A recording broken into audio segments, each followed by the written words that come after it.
First of all, I think it is highly unjust to say that Mrs. Merkel said to all refugees all across the world, please come to Germany.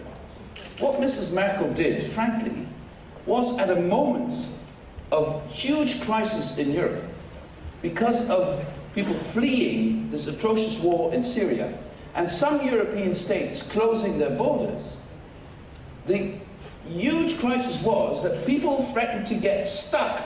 Hundreds of thousands of people threatened to get stuck in places like Greece that could not deal with that.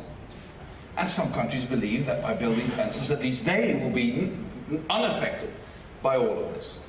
Which might be true in the short run, but if you accept my point that migrational pressures on Europe will be maintained for a generation or two to come, then we cannot simply, bury our heads in the sand and hope for this to blow over. 4 kids.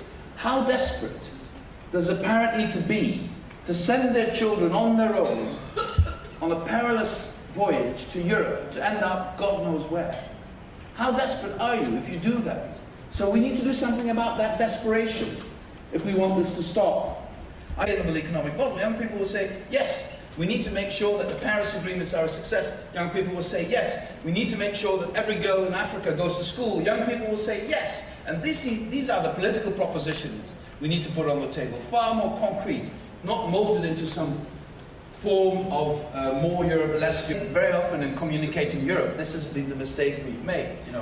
Oh God, look at all the good we're doing for the people. They don't appreciate us yet. Let's hammer them with more examples of the good we do for the people, and at the end of the day, they will listen to us. That doesn't work. I wish it would. I mean, it would make our lives so much easier.